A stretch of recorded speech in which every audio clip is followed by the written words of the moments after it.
My name is Ali Patel. I am 12 years old. Today is November 29, 2019, and I'm speaking with my mom, Renu Patel. We are in Macon, Georgia, in my mom's bedroom. What has the happiest moment been of your life? Oh, happiest moment. When I first found out that I was pregnant with my first child, Patel, that was the happiest moment of my life, that I was going to be a mom. So then, what has been the most difficult memory? Oh, the difficult memories. Oh my God. That was when I left India and came here. I left my parents, my brothers, and especially my youngest brother. When I came to US, this everything was a new, like it was a very hard transition for me because new people here, new environment, new house, and I know English, but my English is not like the US people English. So half of the stuff I don't understand what they were saying. So it was a very difficult moment for me to first few years in US was very difficult for me. I have that separation anxiety from my family, and now I have to leave the whole different people. I only know my husband, but that's it. The rest of the people, I don't know much about it, and I have to live with it. And none of my family side was here in US. Everybody was back home. So it, and we didn't have no cell phones so we can call them like right away, we had to get those $20 worth calling cards from some stores, and once they gave us like certain minutes to talk, and then once that minute over, we are we have to wait until we get the new calling card. So that was a very hard moment for me. So, with that, how are you feeling on the way to the U.S. from India on the plane ride? Oh, you mean the plane? In the plane, um, I was so worried about in the plane the whole way. I was thinking about like how I'm gonna adjust in this new environment. I miss my friends. I miss my family. How I'm gonna live here? I was very frustrated, and I was happy also that I was going to meet my husband after 16 months. So it was 50-50. So, moving on from that, what has been your funniest or favorite memory of me when I was growing up? Oh, I got that. I had like a lot of different memories, but like I can share some of the funniest moment with Adi. So let me tell you, one day we were going to the mall and my car was in a garage. So me and Adi was in the car. I was reverse. I did open my car garage. I mean my garage, but it did not open all the way. And I was rushing to go out from the garage. So my back of my van got hit with the garage door. So it messed up. We all got scared, and I'm like, okay, now I don't want to go to shopping mall. We'll just stay inside. And because I could not close my garage and my car has a dent in it, so we got all scared that when my husband will come, he will shout at me and just say, just why you're not careful, you have kids inside the car and blah blah blah, whatever. But so we park the car in the garage and we stay inside. We cancel our plan to go shopping mall. And I told Adi, okay, Adi, make sure you don't tell your dad what happened. Okay? So we were fine. Adi was about what, 3 years old, I think. And then at night, when his dad came to the house, he came from somewhere suddenly and shouted, Dad, Dad, Mama told me not to tell you that she hit the car. Oh my God, Adi, really? We were all laughing instead of Funny, Adi. This is one of the moment. I can share another one also. Adi has a very, very, very, very bad habit of, like, when we give him some car, the small car, he took out the car tire. All the car's tire is gone. I still have some. I saved it to show him when he grow older. That I don't know why he's taking out that car tire, but I have almost like 20, 30 cars tire in my closet. I still saved it. That was very funny. With all those memories, do you have one last memory that you can think of? Yeah, I have another memory also I can share. So I work at CVS, and when my pay stub comes, I have the check will deposit directly to the bank, but they still send me the pay stub. So on that pay stub at the bottom, it says this is not a check. So I told him one day, okay, this is not check. So one day somebody gave me a check to deposit, and I put it on the counter, and Adi thought this is the same check that Mama was getting from CVS, so he started writing ABC on it. So he wrote the whole ABC on that check that I need to go deposit. And when I came back, I was asking Adi, what is this? And he said, well, I'm practicing my ABCs. And I'm like, you didn't have no other paper besides this check? And he said, well, you told me this is just a pay stub. This is not a check. So I was just practicing. I'm like, really, Adi? On a check? You wrote the ABC. You're practicing your ABC on the check? Real check? Oh my God, you don't know the difference between the pay stub and a paycheck. So moving on, what has been your favorite family holiday? Oh, we've been to the lot of trips, starting from like US, Alaska, and Cancun, Mexico, Africa. A lot of trips we did together, but my favorite one was Alaska trip and the South Africa trip, because we did Costa Rica also, but I think this Alaska we did something different. We did the dog sled, and that was very, very fun. We never had chance to do it in Macon because there is nothing similar to that in Macon, Georgia, around that in Georgia. In the helicopter, we went to helicopter, and they took us on that mountain where they had the glaciers and everything. That was the beautiful glaciers. But then we had over there was a dog sled. So what happened was the dog sled ride. We were they can sit in like eight people on that dog sled, and when you have to say something, then the dog can start riding. So I forgot to hold to that thingy that the dog sled was it, and they already started before I hold the sled, and I fell down.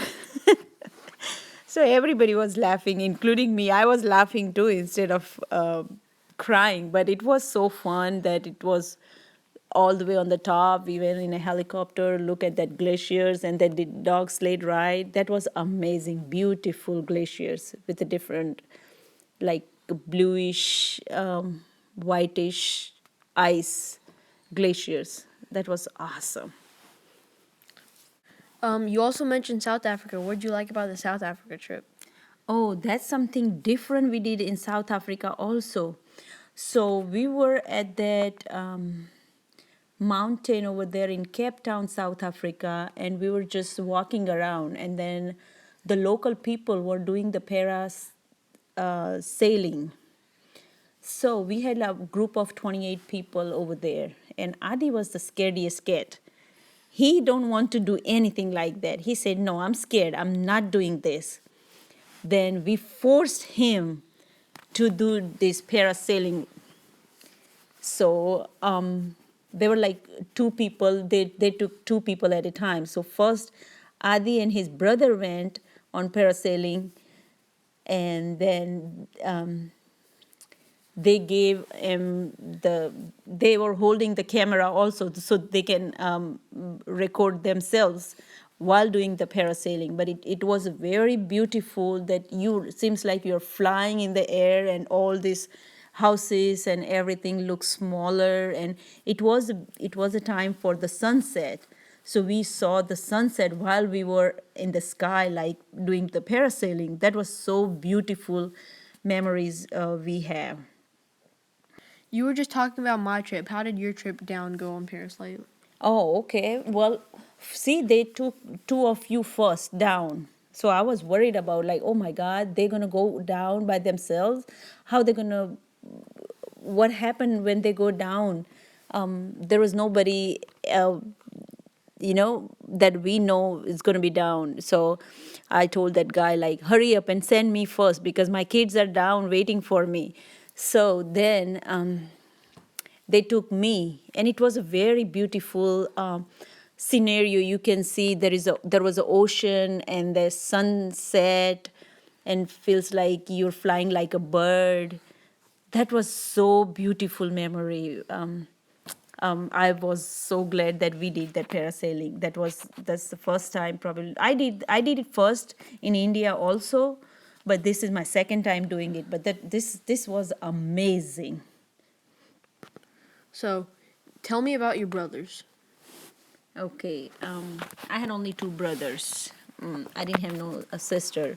I was the oldest one, and my two younger brother. One of them, the youngest one, was me and him was like 10 years apart, and middle one was about 4 years apart. So, me and my younger brother was like very close to each other. The youngest one is the baby.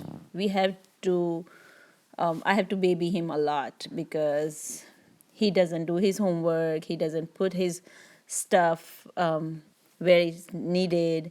When he comes from school, he puts stuff everywhere. His one shoe is there, one second shoe is somewhere. We don't even know. His lunch bag was somewhere. He comes from school and just go play outside. It doesn't take care of himself. So I have to keep him straight.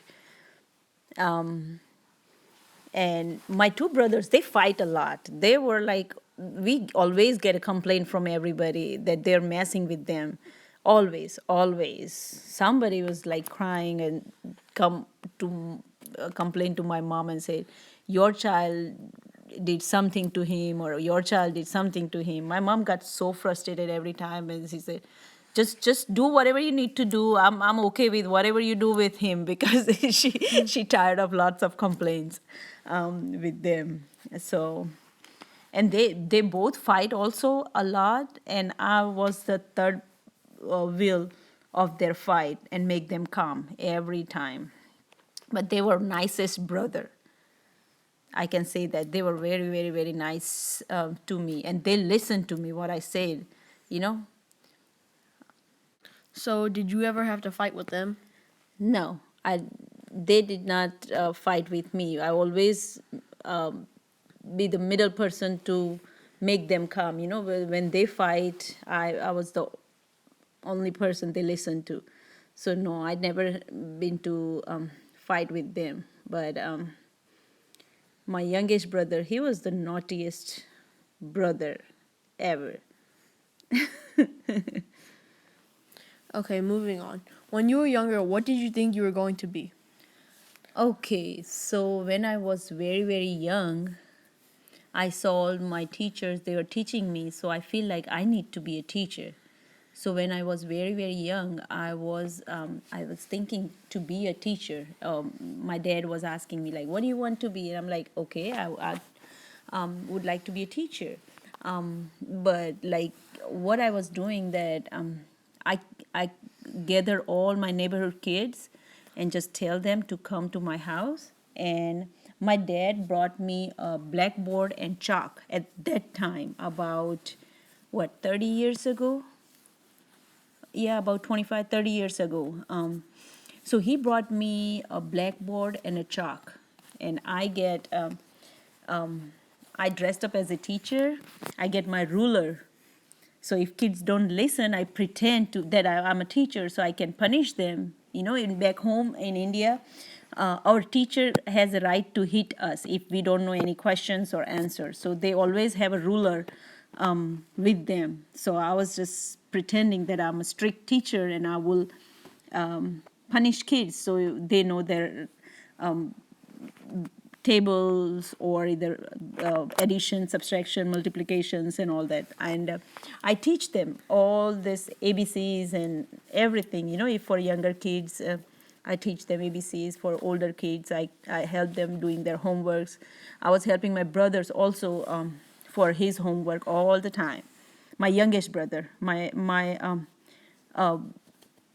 younger brother, he was very ready for his homework and everything, but my youngest brother, I have to be behind him all the time for his homework. And my cousins, they'll usually come to my house for any difficulties with their homeworks or anything. So I would like to be a teacher when I was younger, but as I grow older and older and older, my hobby got changed, and I feel like I need to be a police officer, because when I see all those criminals, when I see crimes, I feel like those people needs to be punished. And I'm like, very strict police. I want to be a very strict police officer that can control all these crimes and everybody. So when I see women in action, I feel so proud of them, and especially the police, that dress, the police dress that woman has. That was most. I feel like they're doing something for their countries, and I was had a very strong ambitions that I can be a police officer. So, what is your favorite religious holiday? Okay, Janmashtami. It's called Janmashtami. My favorite holiday is that's Lord Krishna's birthday. Lord Krishna was born on midnight of Janmashtami. So what we do, we go to temple around 10, 11 o'clock at night at that day, and we put Lord Krishna sculpture on a baby swing. We swing him, and we sing a religious song until 12 o'clock midnight, and then we said happy birthday song to him, and that's how we celebrate Janmashtami. That's Lord Krishna's birth date. So then, why do you like this holiday better than others? Um, I like this holiday better than all others, like Holi, Diwali, and Uttarayan, that the kite festival and everything. But I like this Janmashtami better because we celebrate baby Krishna's idol on that day. So that actually resembles like our kids, and kids enjoy the most that day. We fast and we do the balloons and everything at like midnight, up until midnight, and sing a religious song. So it actually resembles like it's our kid's birthday. And that's why, out of all others holidays, I like this better. Okay. Moving back to your job, do you like the job that you have right now? Yes. I never assume myself as a pharmacist in US, but I am a pharmacist. I'm working in CVS pharmacy for past 15 years. I love my job. I do like it, and that's why I do stuff what I like. That's why I think it's I'm in this business for a long time. But I like to help people. I give out shots, flu shots during these flu seasons, pneumonia shots to the elder people. I counsel them if they have any question, if they are sick, and if they cannot hold to the doctor, they call me and I advise them what to do and all this normal non-emergencies questions if they have. But it's fun to work as a pharmacist in US. You get paid more also. And I think every woman should do this job. This is like easy, and plus you get time to spend more time with your family also. It's not like a doctor that you have to be on call, and you can go at midnight if you have an emergency or something. If I like my job, I'm satisfied with my job, what I do. So, how long did it take to get your job? Oh, how long? Okay, so I was a pharmacist in India. I was working in a company. Also, I was working core pharmaceuticals. But then I came here. I have to pass that equivalency exam, and I scored very high on that equivalency exam, like the foreign pharmacy equivalency exam. And then I have to uh, take my NAPLEX, then my law exam for Georgia, and my practical exam for Georgia. And on top of that, I have to pass an English test that I can speak, I can write, and I can explain that. So that English test was very hard for me to to pass. I passed my pharmacy exam very quickly, but that English test, it was holding me back. But it took me almost like 2 years to finish everything, and about 2 3 years, I think, if I can say. I started working as a technician in CVS pharmacy, and then I got my intern license, and I have to work 1,500 hours as an internship, so which I did that. And then I got my intern license, and then I got my pharmacist license. So there was one thing that I need to tell you, that I gave my law exam and practical exam, and I did not know the result while I was working. I was working as a pharmacy intern, and my boss told me that okay, well, you passed your test because I can see your license number on the board website, the pharmacy board website. I'm like, okay. And the next day he told me, okay, you have to go in that store and you have to run that store by yourself because they need that pharmacist ASAP. I'm like, okay.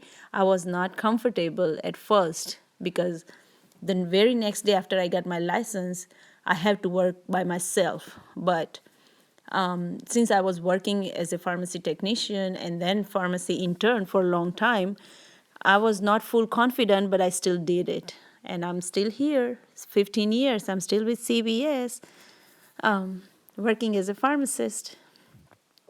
Okay, moving on. I think this might take a little bit long for you to remember, but it's going to be, what is your favorite childhood memory? My favorite childhood memory. Okay. This is a good one. I can say that, see, in India, when we go to school, my school was like Swastik High School. And that was about 15, 20 minutes away from my house.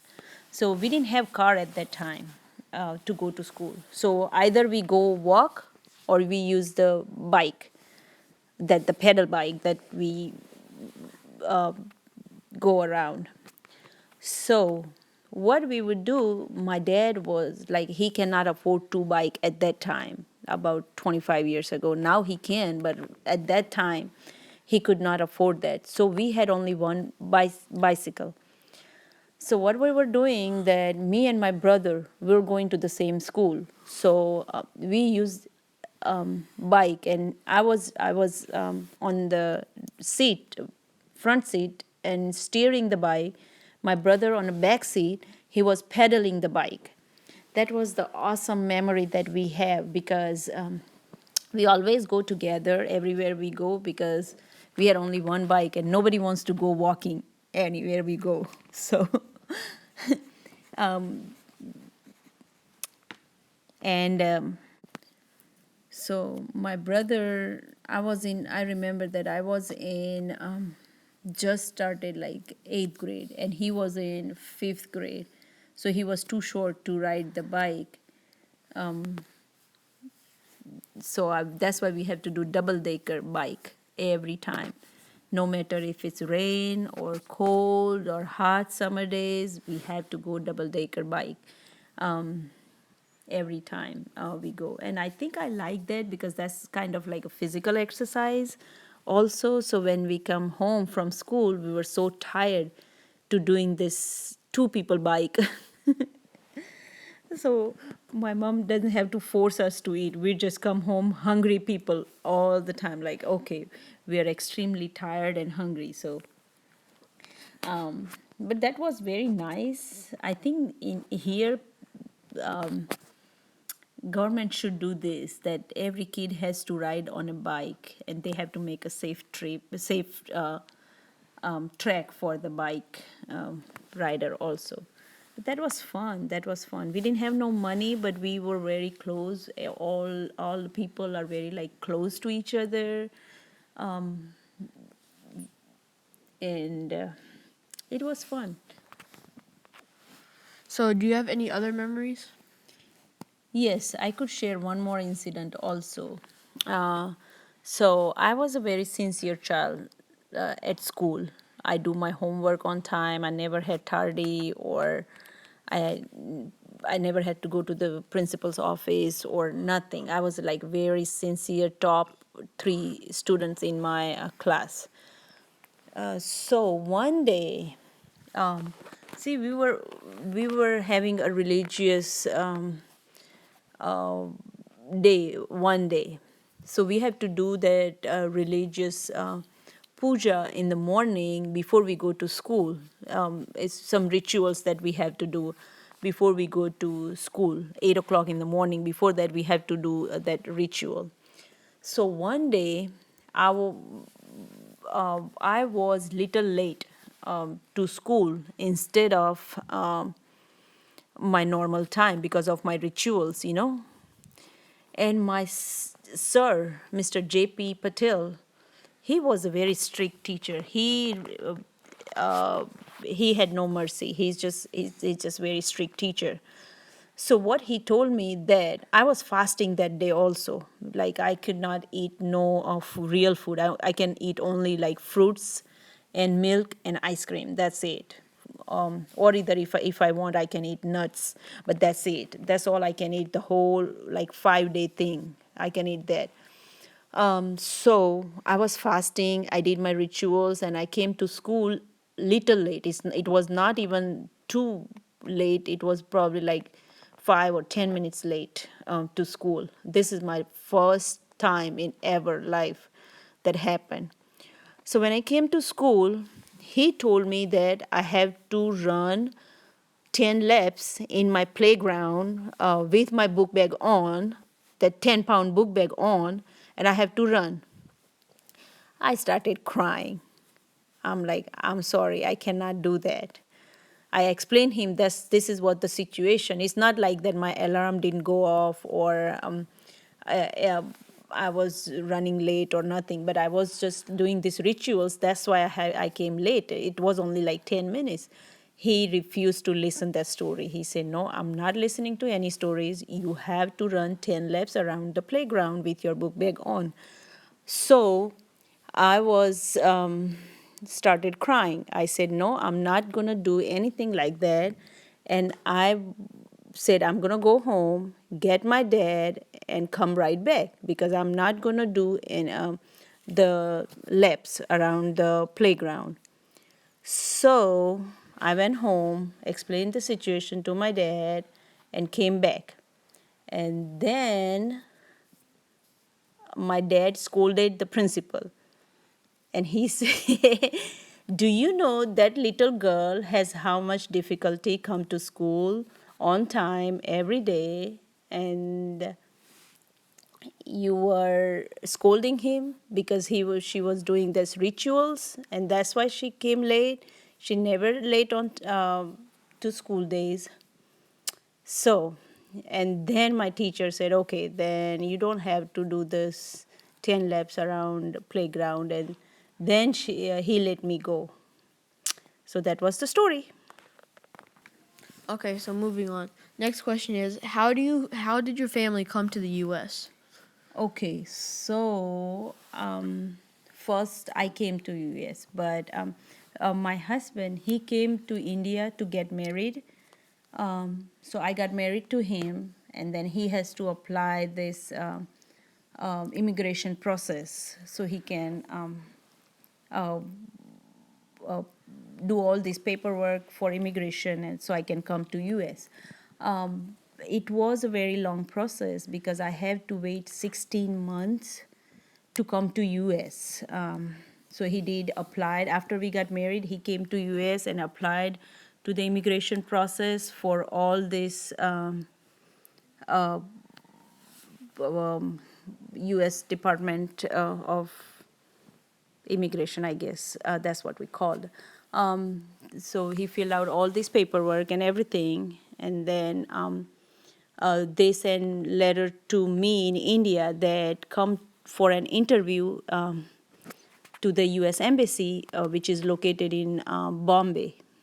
So me and my dad went to Bombay to do that interview, and they said, okay, we're gonna give you visa to go to America. And then I came to U.S.